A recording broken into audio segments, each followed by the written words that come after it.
Welcome to this special Italian wine podcast broadcast. This episode is a recording off Clubhouse, the popular drop-in audio chat. This Clubhouse session was taken from the Wine Business Club and Italian Wine Club. Listen in as wine lovers and experts alike engage in some great conversation on a range of topics in wine. If you enjoy listening, please consider donating through ItalianWinepodcast.com. Any amount helps cover equipment, production, and publication costs. And remember to subscribe and rate our show wherever you tune in.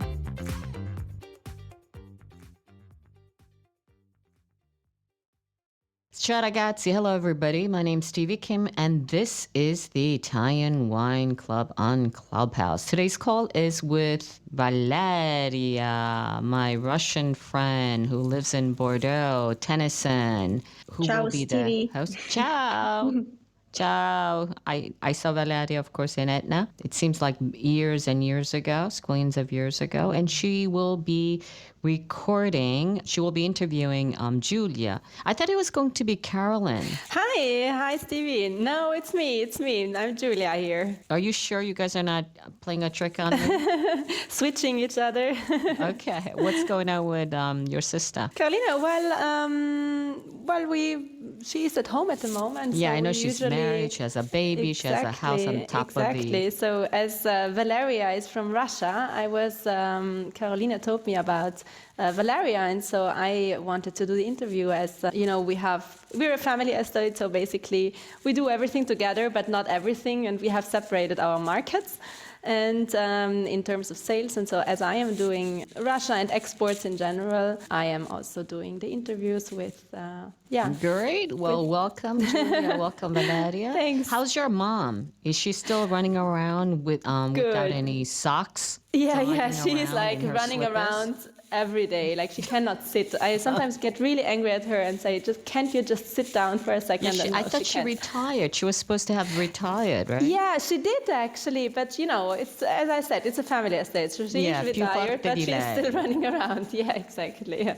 Okay, so hello everybody. I see some friends down there. A big shout out to... Valeria, I see Anne, your colleague, your classmate from Roost. And also another classmate. I had seen Luca for a bit. I think he's gone already. So today's call is I believe, our 22nd installment of the Ambassador's Corner. I think. It's hard to believe it's already the 22nd. So we've started this new slot because it's kind of getting dark outside. It's 6 p.m. Eastern Standard Time. Laika and Joy, they are killing me. Tomorrow is even a holiday. It's like some Madonna holiday. Of course, we're in Italy, so it's a religious holiday.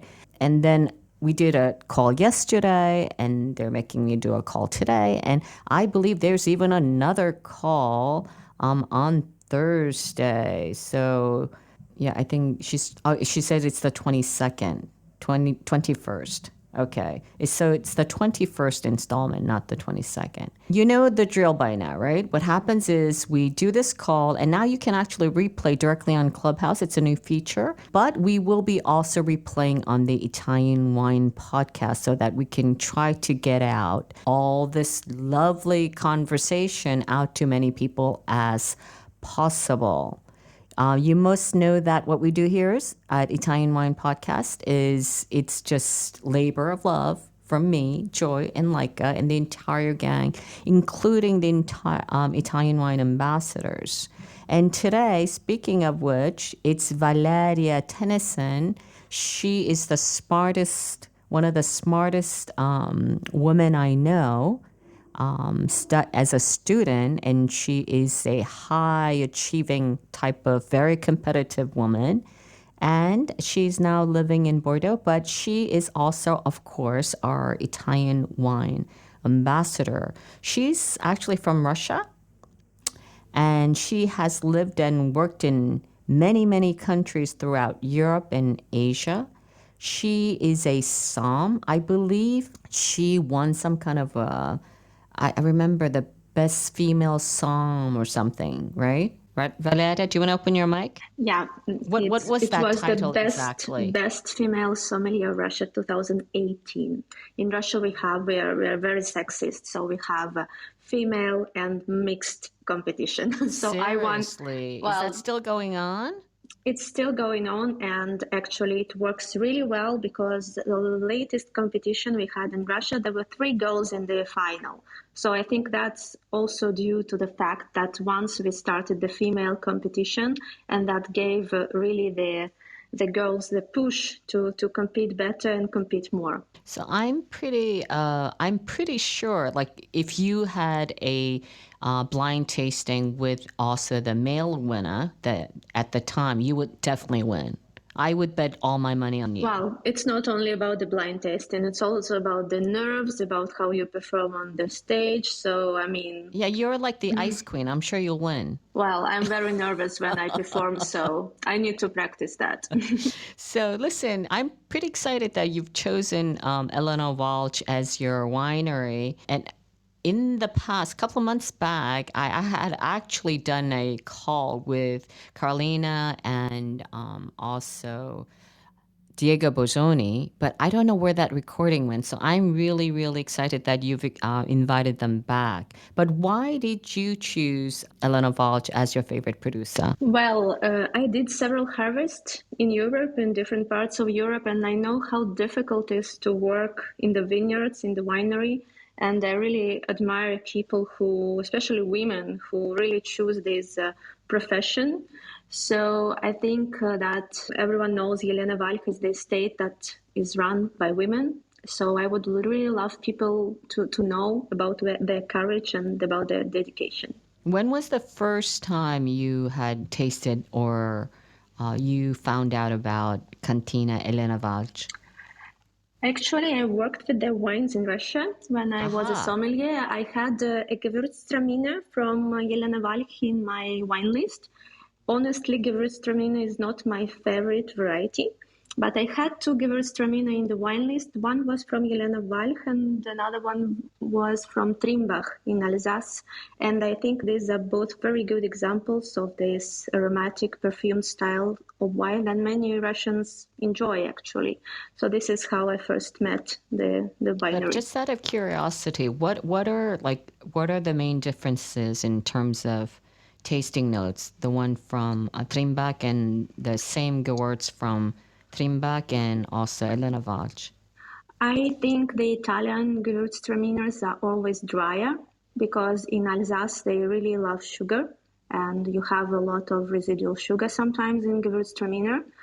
And the acidity levels maybe a little bit higher in Alto Adige because of the elevation.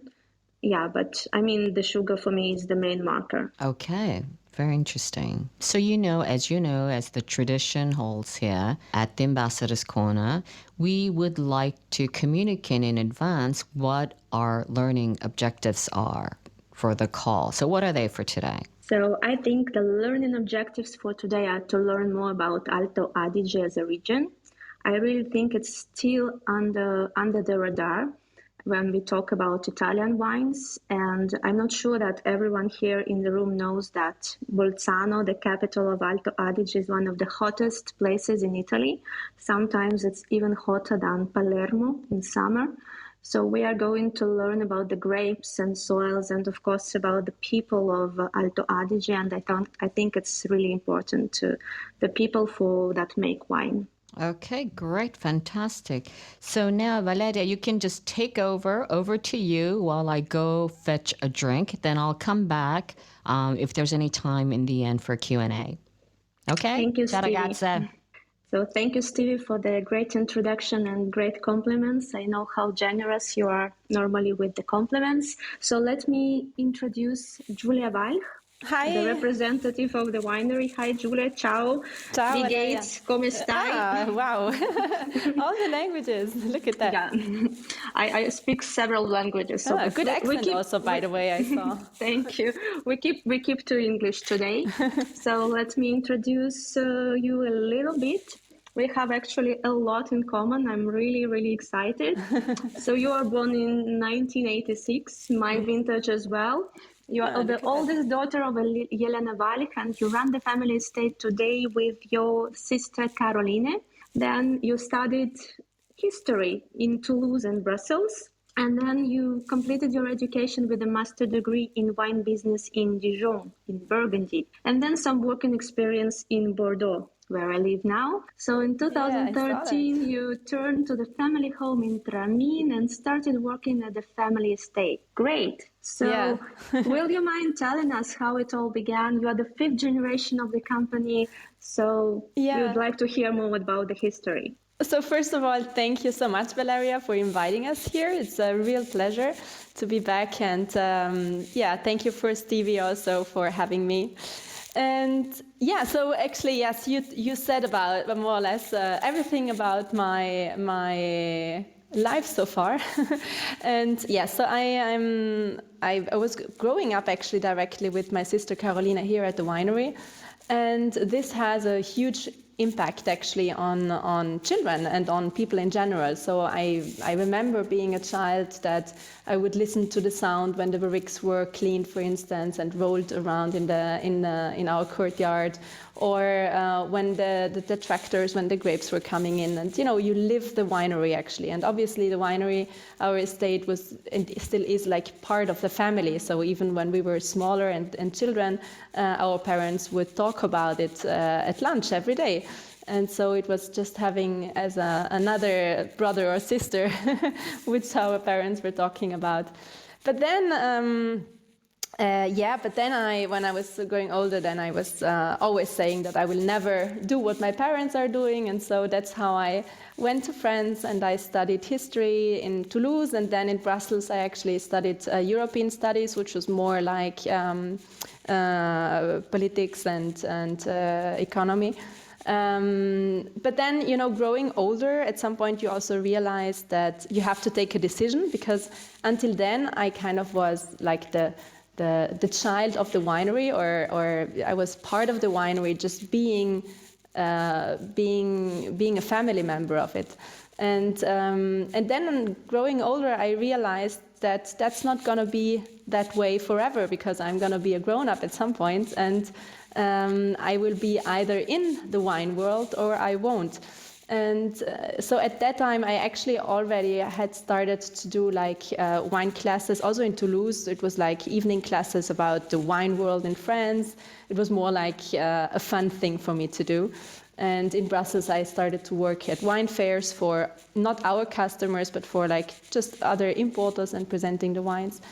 And so I couldn't really let go of this world. And then I decided that I cannot see myself living the rest of my life without the wines. And so I took that decision to change again, to go back to France, and in that moment to start my studies in wine business. It was a mixed studies between wine business and enology in Dijon. And so I did that there, and then I went to Bordeaux. I worked at the Château d'Agassac just for a couple of months for a longer internship I did there for half a year. And then in 2013 I came back. At the same moment my sister came back. So it was really the best moment to start together. Great history, and I really love your expression about living the winery. It's really like living the winery. It's true, Yeah. Yelena Walch is run by women. Is it the integral part of your philosophy or more like a coincidence? I think that my parents just have 2 children, and so they didn't really have the choice. But so for instance, if you go to our cellar, you will see we are living here in an ancient monastery actually.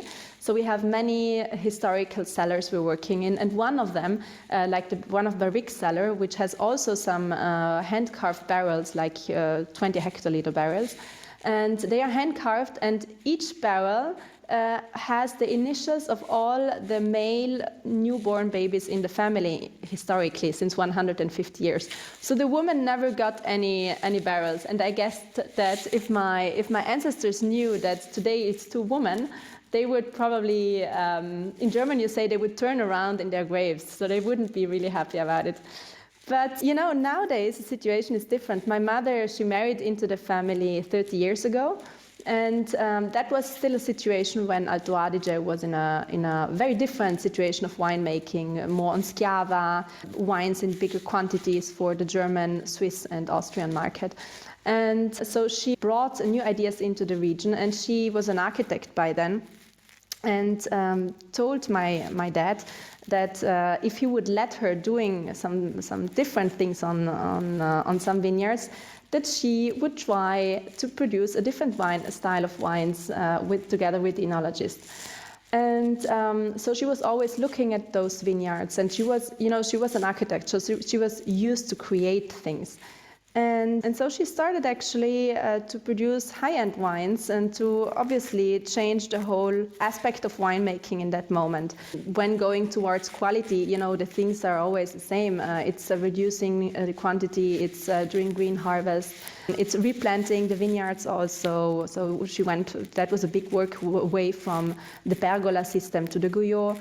And so it was certainly a difficult path at that moment, being a woman. So first of all, because she was born in Milan, so her parents were from Alto Adige, but herself, she was born there in Milan and grew up there. And so she kind of was not from here. And then she was an architect, so she was coming from the outside. And she was a woman. And so certainly that in that moment has been a difficult aspect. You know her, and Stevie knows her. That's why she was asking if she was still running around, because yes, she's a very active person, and so she had in mind to do things here, and she realized her dreams, and she started this high quality winemaking in Alto Adige, and the whole region nowadays is a region which is very much requested and known for the very high quality it produces, especially on the whites. And so for us, seeing this success she had is just, you know, for us it's just our mother. So we don't separate if it is a woman or if it was our father who did that. But for us, it is much easier. So being a woman for us is not something we would even think of. No, for us it's just normal. It's us, and that's it. And yeah, so I think it's just a coincidence that it's two girls today. Well, I'm really happy that the times have changed and we see more and more female winemakers. And of course, yeah, I understand that your ancestors would turn around in their graves. We actually use the same expression in Russia. And so, yeah, but it's amazing that now women have much more power than in the previous times. Okay, let's talk about some serious things now. One of the key values of your company is sustainability, which is a very fashionable word now. So I would love to hear your version. What is the sustainability for Yelena Walch? Yeah. So as you're saying, sustainability is a fashionable word now. It started in our winery about a couple of years before I started. So I started in 2013, so about in 2010, with a collaboration with an enologist from France who is actually coming from the biodynamic scene. And he was not here to give us advice on the winemaking, but on the part of getting sustainability into our way of working in the everyday life, so for everyone. And so obviously we took many parts out of that. So many works we are doing actually are coming out of the biodynamics, but we are not bio and we are not biodynamic either. We are following the sustainability part because I think that's our real belief on the long term. And we also believe that finally we need to have quality in the wines every year, and some years might be more difficult than others, and in those cases we would have theoretically to intervene. But let me say that once you're used to work only with copper and sulfur, you're just continuing that way.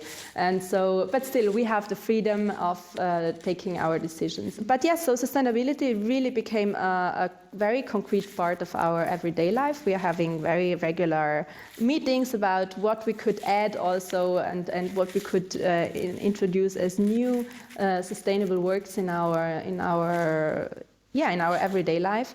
So just to give you some ideas, we have our own compost, for instance. Well, actually, we have several composts because because of the vineyards.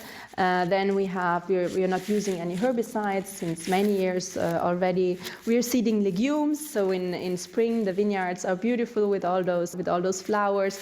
As we are not using the herbicides, we at some point started to cut the grass, and then we have also learned that instead of cutting the grass, we are pushing it down with a machine. It's kind of like the grass stays and also the flowers, but they are pushed down, and this has as a consequence that the grass hasn't to grow again, and so it won't use any more water. So because it's there still.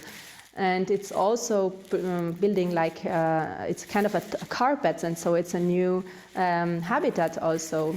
Yes, that's about the legumes, and then we are mulching also for having more neutral components. We are having monitoring systems in the vineyards. I think this is very important regarding also the water consumption and also the type of interventions we have to make, because the monitoring system measures actually how much water is in the soil and how deep it is in the soil. And yes, what else are we doing? We have our photovoltaic installation, which produces about 45% of the energy we are using. And we are actually it's funny that you're asking this, because we had our last sustainability meeting last week, and we were thinking of adding at least 2 more roofs for more photovoltaics.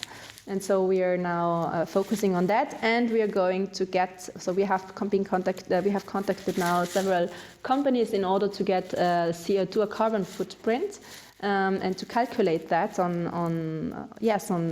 our footprint we are making, and in order to be able to reduce it once more. And so there is a very active and very concrete work we are doing in terms of sustainability. And I think what's important is it takes time, because now it's fashionable. Yes, everyone is doing it, and which is good, and it's obviously necessary. But this has started very much earlier here, as we are focusing on single vineyard wines especially. And so my mother, when she started to produce her own wines, actually what she stands for, I started to talk about the quality revolution that she did in Alto Adige.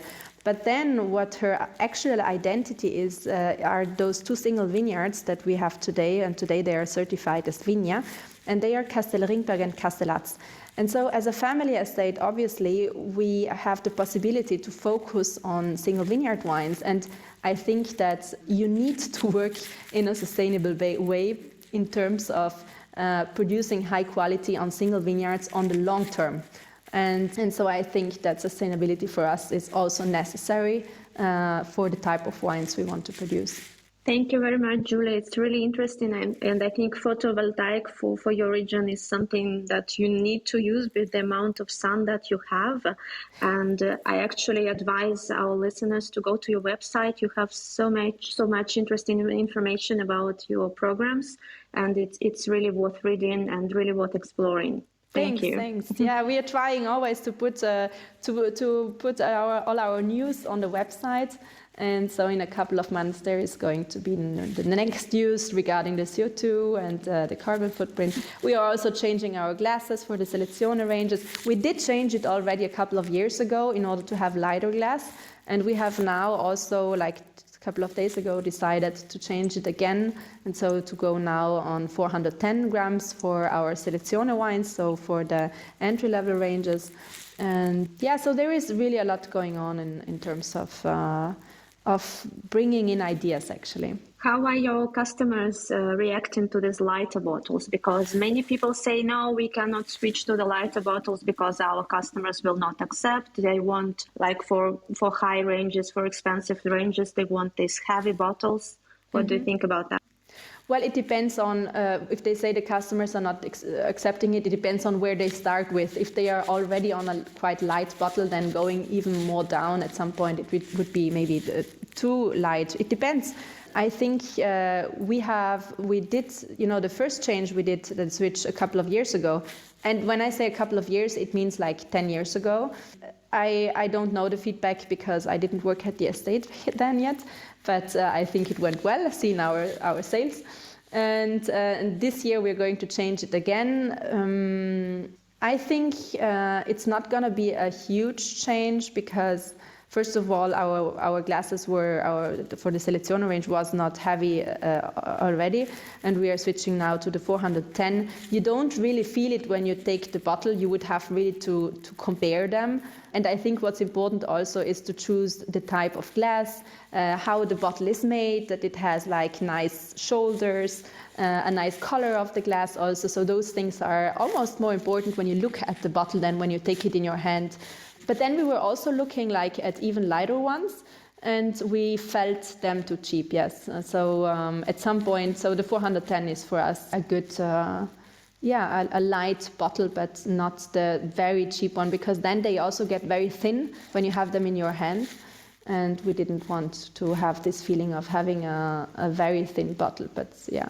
Of course, and then they probably break more easily. It's not really safe to transport them. Also, yes. But no, 410 is lightweight, no? So we're here already in a very good position. And then for the single vineyards, yes, we are a little bit heavier in terms of glass. Not much. We're then on, I think 550 or something like that.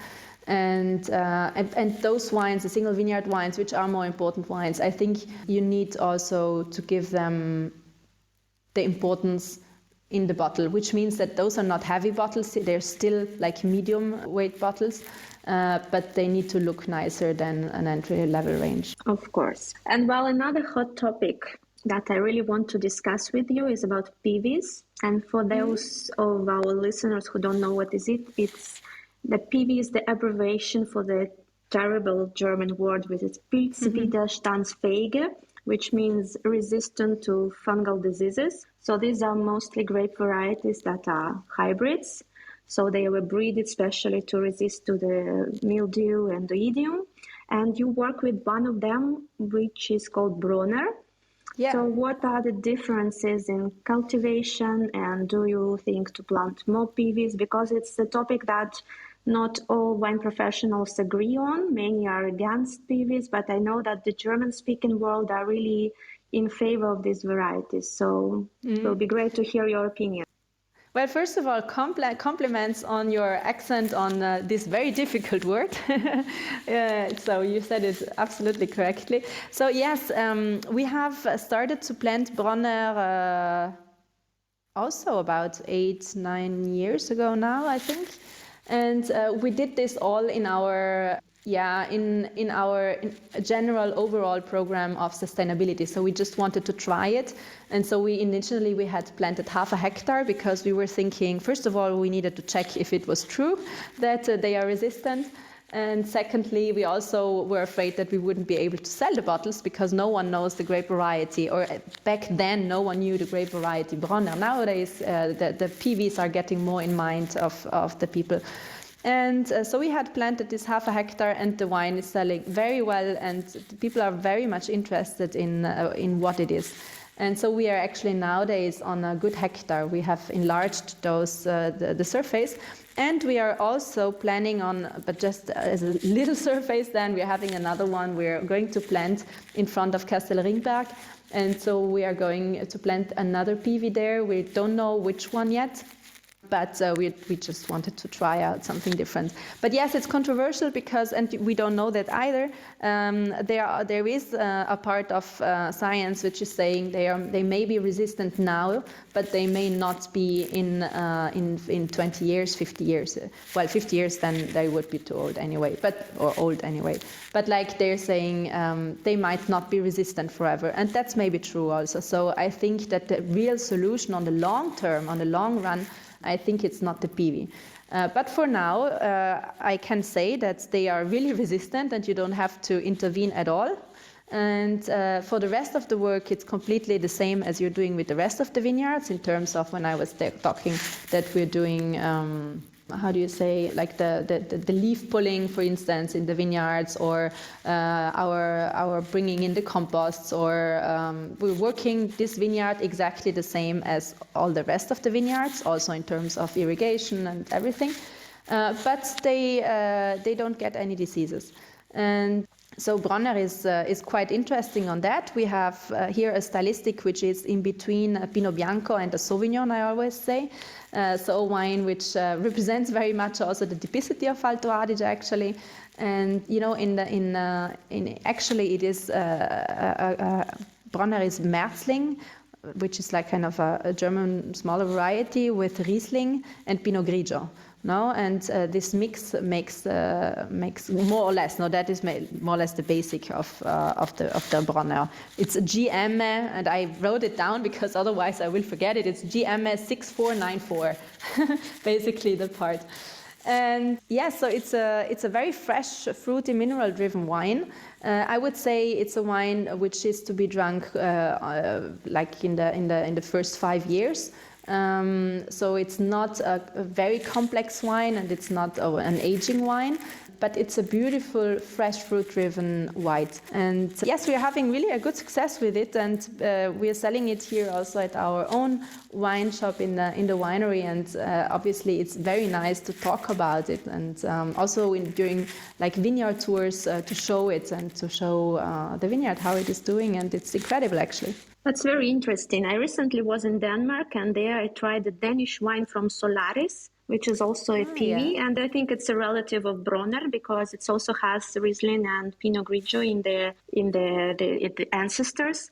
And the tasty note is almost the same as you described Bronner, because it's fresh, it's easy drinking, fruity, and kind of Sauvignon Blanc. But it's amazing that it's completely organic, and then you can even grow grapes in Denmark with this variety. Yeah, that's true. I think it will stay something really local, it will stay niche, but still it's something really interesting to talk about. Yeah, it's interesting that you're saying you saw it in Denmark, because I guess then, I don't know it, I just guess it now. I guess then it is a grape variety which needs or which can work with cooler climate, because I know there is some Solaris here in Alto Adige, which is grown on higher altitude vineyards, so on about, I don't know, 600, 800 meters. So which means that cool climate is fine. Yeah, exactly. It has a very short ripening cycle, so it suits perfectly the cold climates. Great. So let's talk about another hot topic. So we are on the hot topics today. What about the climate change? So how does it affect your winery, your region in general? Yeah, so obviously we do see climate change, and we see it especially in terms of harvest, which is getting earlier. I don't want to say every year because that's not true, but in general, the general trend is to have harvest in the end of August, while historically it has been mid-September. So this year it has also been mid-September. We have had a very good harvest, and we're expecting a great vintage, so it is like a historical vintage again, because we had harvest in mid-September again, or beginning mid-September, but usually it gets earlier now. And what's interesting, we are here in the northern part of Italy. Alto Adige is one of the smallest wine regions of Italy. It's one of or maybe it is the most northern one even. And so we are here in the north, but we are still on the southern part of the Alps. So we have sun.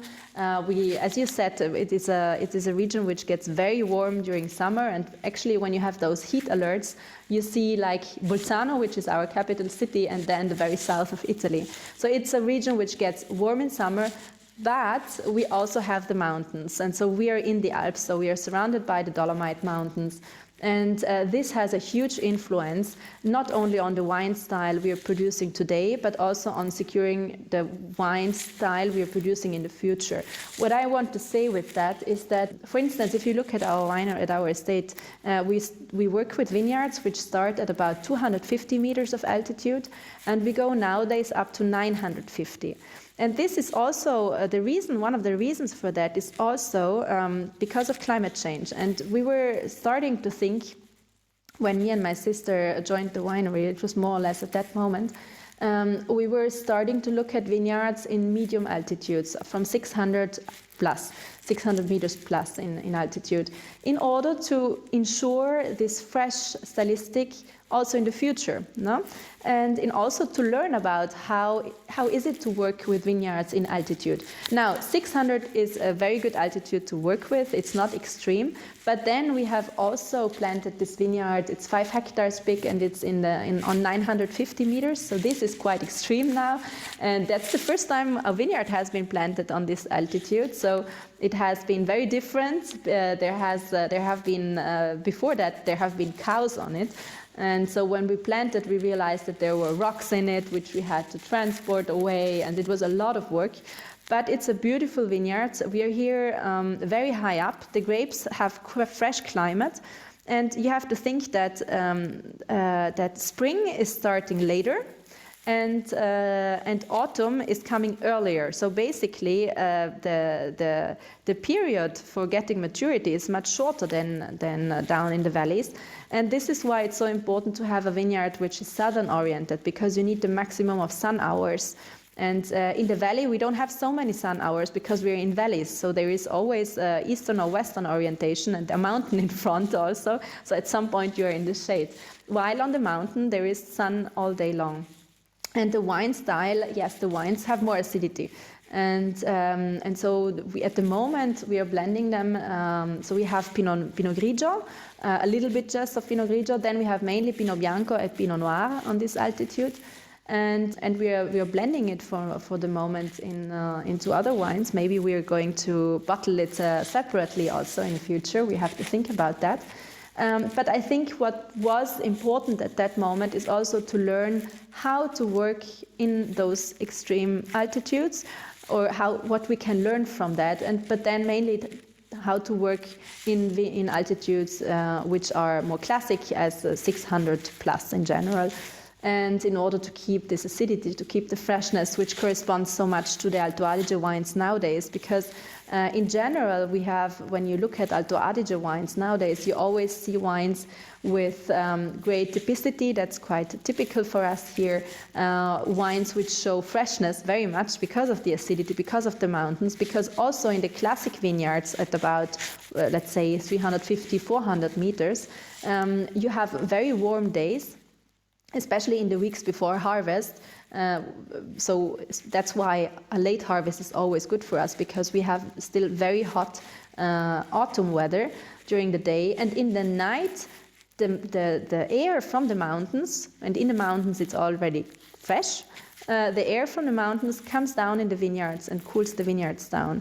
And so we have this tension in between, on the one hand, the heat from the day, and then the cool climate which keeps the acidity in those vineyards from the night. And this is a typicity we want to keep, and we want to also to keep in the future. And so this about climate change, in order talking about stylistic. But now maybe I should also say that another problem of, or maybe the bigger problem of climate change, because for us, going in altitude is obviously a good way of keeping this acidity. But the bigger problem actually of climate change, we see it in extreme weathers. For instance, we are having frost, which we're not used to have. So we are not a region which has, like they have in France, talking about Champagne or Alsace. They have techniques which are, or also in Burgundy, techniques which are much more elaborated regarding frost. We don't have that, so everyone is kind of doing a different thing, and we are mainly just praying and hoping. But yes, we see this now, and also more hail, for instance, and so more those extreme weathers, no, I would say. Yeah, well, in France we have terrible extremes, especially this year. Yeah, and that's terrible, yeah. It's getting worse and worse. And in the hot region like Alto Adige, are you able to work without irrigation, or you need to irrigate on the slopes, especially when the drainage is so good that all the water goes down? Yeah, exactly. You just said it. So we need irrigation, because all our vineyards are steep vineyards. Many of them are even in terraces, because it's so steep that we wouldn't be able to work them otherwise. And so we need irrigation, because when there is rain, the drainage, like it runs off. Also, I have to say that it's a warm region.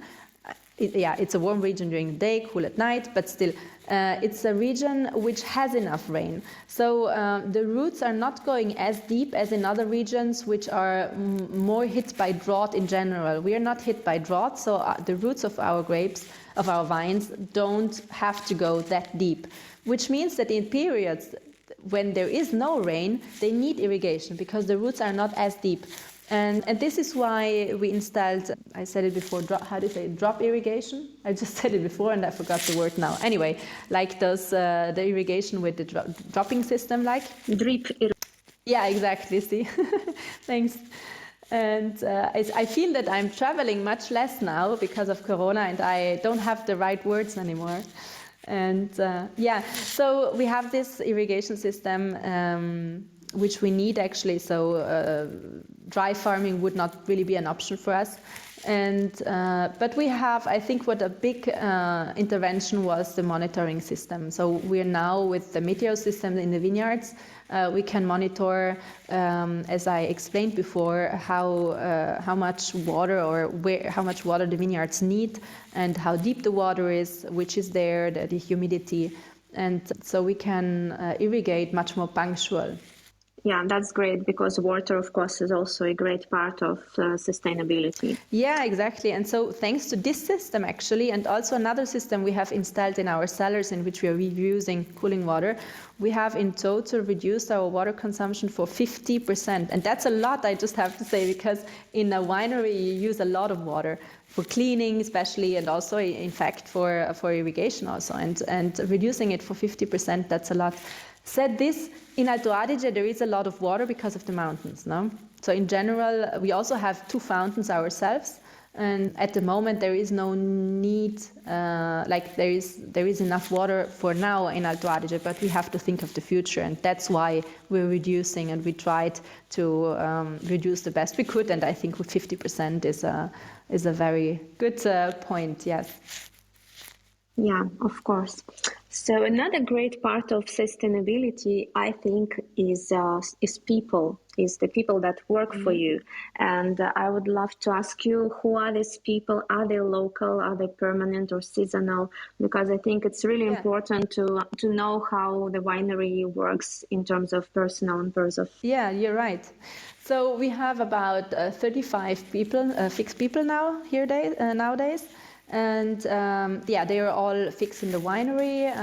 The new ones, I don't know how many new ones. We have just someone who joined us in marketing and also in sales. But usually we have people on the long term, so people are staying with us for many years, and it's mostly locals. And when I say locals, I really mean locals because most of them come from our village. And so, which is good for them, they can go home for lunch. And also in the vineyards, most of them are locals. And so this is the team of 35, and I would say about 10 is office, 10 is cellar, and the rest is vineyards. And those are all fixed. And then during harvest, we have about 10 workers coming also from abroad, which help during harvest. And this, I just have to say, is not so many people because we don't have harvest at once. So for instance, if you think about Burgundy, they have harvest, they just have basically 2 or 4 anyway grape varieties, and when you need to harvest them, like, you have to bring in everything. While in Alto Adige, or at least in our winery, and that's quite typical for Alto Adige in general, we have many different varieties, so many different moments when we harvest. And we also work on different altitudes, and so the vineyards, the higher you go, the later is harvest. And so, yes, we don't need so many people because harvest is longer, but it's not all at once. Yeah. So how on average, how long will be your harvest then? Like several months? No. About a month is like the full harvest, I would say. And then you have some varieties which are coming later, or some vineyards which are very high up. And so in total, in a month and a half, you're done with harvest. But a month and a half is still quite long, no? Yeah, of course. It's quite a long harvest. I did my longest harvest in Austria, which already they also have several varieties, was like around 5 weeks. So exactly. I understand it's very long. It's very long. Yeah, exactly. After that, you're tired, no? Exactly, yeah. And especially in October when it gets cold in the morning, it starts to be very difficult. Exactly. It's the harvest starts when it's still very hot. No, it starts basically during the day in autumn. It's still very warm, and then it finishes at the moment when it's already really cold. So we finish usually about mid-October with Cabernet Sauvignon, which is for us the last variety we're picking. Great, Julia. Very interesting. Another particular thing about your winery that I found is your Schneeberg project. So could you please tell us about these wines that aged in the silver caves? Yes, exactly. So we have we have had more and more requests on aged bottles of two of our wines, on Beyond the Clouds, which is our maybe most important wine nowadays, most famous wine nowadays, which is a blend out of the best varieties of the year. Based on Chardonnay, and then the other one which is our Gewürztraminer Vigna Castellazzo. And as you have just said before, Gewürztraminer is a very important wine for us, as we are coming from the town of Tramin, which gave the name to the grape variety. Then about the origin, there is a lot to argue where it really comes from, but the name at least was given here in our village, so it is very important for us and probably our most famous wine in Italy. And so, yeah, we have had a lot of requests on aged vintages, and at some point we were thinking that, a winery cannot just store some bottles and then bring it on the market later, but we need to do something more, and we need to find out what are the best conditions to age those bottles. And we are having a house on the mountains on Alpe di Siusi, which, by the way, is a beautiful place if you want to go on tourism in Alto Adige. And so we obviously have wine there because, just in the cellar, some forgotten bottles, and we always bring wine when we go there. And so my grandfather, who I unfortunately never met because he passed away early, but he always said, it's strange, the wines are getting better here. And so even though I never met him, but we knew about what he said. And so we had that in mind. And so we were thinking, okay, so let's look for a place which has the same altitude, which is 2,000 meters. And we found this old mine, which has been a silver mine in the Middle Ages. And we are renting a side mine where we are now aging Beyond the Clouds and also Gewürztraminer Castellazzo. And we bring down every year about 600 bottles. So nowadays we are at the 2014 vintage. And in order to also see how the wines are developing and aging. And I tell you, in the first year we were very nervous because we compared the wine which was in the mountains to exactly the same wine which has been stored at the winery. And as it is a lot of work bringing the wines there, we were obviously afraid that it would be more or less the same. But comparing the two bottles, it is a huge difference. So the wine which has been stored in the mountain, on the one hand, it does age. It does the oak is melting more in, and it does get more complex. But on the other hand, it keeps the acidity better, and so it's a very, very interesting way of aging the wine. And this is certainly because of the aging conditions that we have there, and which we could never have in the village. First of all, because we are in the altitude, so we are, as I said, 2,000 meters high. At 3 kilometers inside of the mountain, there starts the side mine of ours where we are storing the wines. So the wines are completely isolated. On the one hand, it's totally dark. We are having a temperature of about 9 degrees all year long. The air pressure is different, so that is a huge impact, obviously. And I also think another one is, the humidity, obviously, I forgot. We have about 95% of humidity. So when you go, in order to reach the bottles, you need to take a small train, or also in order to bring them in or take them out. So you need to take this small train. And it's not a touristic place. It's like really a train for working in the mine. So you're on this train, it's totally dark, you have this helmet with the lights on, and there is water everywhere. Like you need really to put on plastic boots in order to get inside, and it's really scary.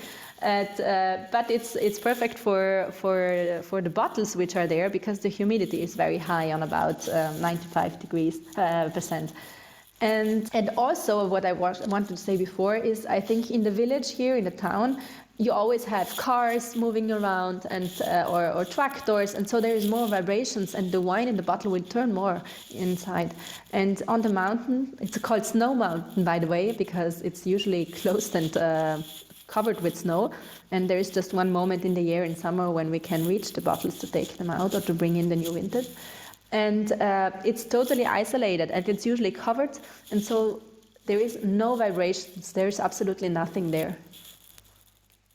It's exciting. You know, here in Bordeaux, we send wines to space to age, and you found much more natural and, well, a cheaper way to isolate your wines from any vibrations and everything. It's really interesting. I would be really happy to taste this kind of wine one day. Thank you very much. You have to come here. You have to come here. I will, definitely I will. You know, my background is sommelier, Stevie already told. Yeah, I know. And I have a few sommelier questions for you. So, Stevie already asked me what would be the difference between the Gewürztraminer from Alsace and from Alto Adige. So I would ask you, how would you detect a wine from Alto Adige? I think for those who do the Italian wine ambassador course, that would be really interesting to know that. Yes, I think that what you can see in Alto Adige wines is usually a very clear stylistic with high typicity on the grape variety. As you said on Gewürztraminer, and you were totally right, it's the dryness. I think this is a stylistic which is very classic for Alto Adige Gewürztraminers in general. And then on other varieties, except Gewürztraminer, it would be freshness and minerality. And I think that is really something we're focusing on. We are very lucky to have those mountains, and which give us the possibility to have this freshness in the wines. But still, we are not a northern, very cool climate. We are a cool climate region in general, but we have wines which see the sun during the day, and so those are not thin mountain wines, but those are wines which are complex, which are how do you say, stoffig? Yeah, which are complex and which have body, but at the same time you have this freshness, this minerality which is staying, and this is really thanks to the mountains. We are lucky that we have them here. Yeah, that's for sure. The freshness and the dryness, I think, for me, are the markers of Alto Adige. Yeah, you're right. Dryness in general, yes. Not only on Gewürztraminer, yeah. Mm-hmm. Of course. And then you lived in France, and I guess you have a very good tasting experience. So what would be your favorite region, if not Alto Adige?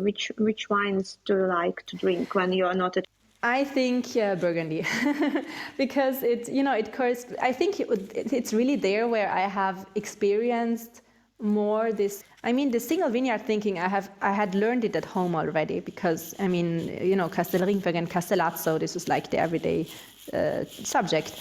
But when I was in Burgundy, I've really realized how deep this can go.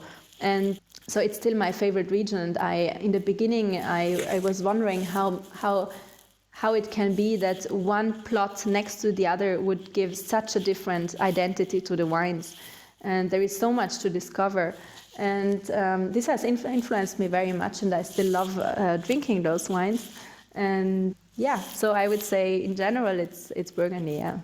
Well, we have found another common theme between us. I live in Bordeaux, but I'm really a Burgundy fan, and I think these are the wines that really worth seeking and worth exploring. Yeah, exactly. Thank you very much, Julia, for this conversation. It was very interesting, and I think our listeners also learned a lot of things about your region, about your winery.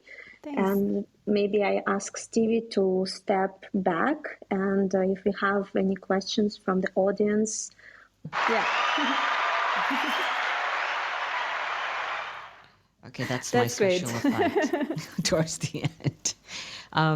If anyone has a question, I will let one person quickly ask. Otherwise, I will close up the room. Thank you so much, Valeria and Julia. Please tell Carolina I said hello from all of us, from the office, and of course your mom. Yeah, is it cold? Well, yeah, it is getting cold those days, and we're expecting a lot of snow for tomorrow. So there's like even the warning, like don't go out for tomorrow.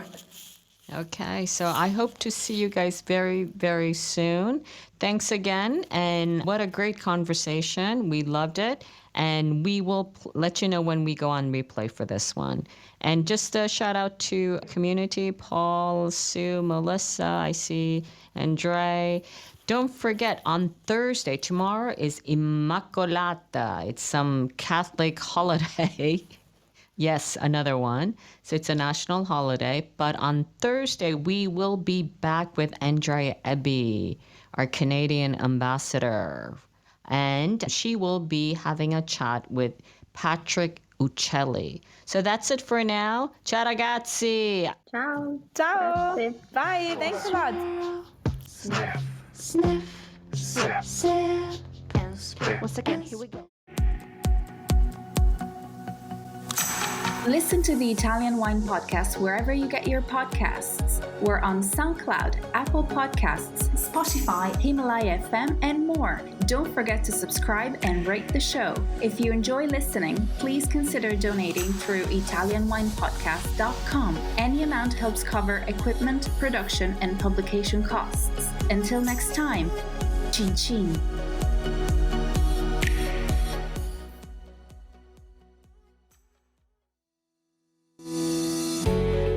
Hi guys, I'm Joy Livingston and I am the producer of the Italian Wine Podcast. Thank you for listening. We are the only wine podcast that has been doing a daily show since the pandemic began. This is a labor of love and we are committed to bringing you free content every day. Of course, this takes time and effort, not to mention the cost of equipment, production, and editing. We would be grateful for your donations, suggestions, requests, and ideas. For more information on how to get in touch, go to ItalianWinePodcast.com.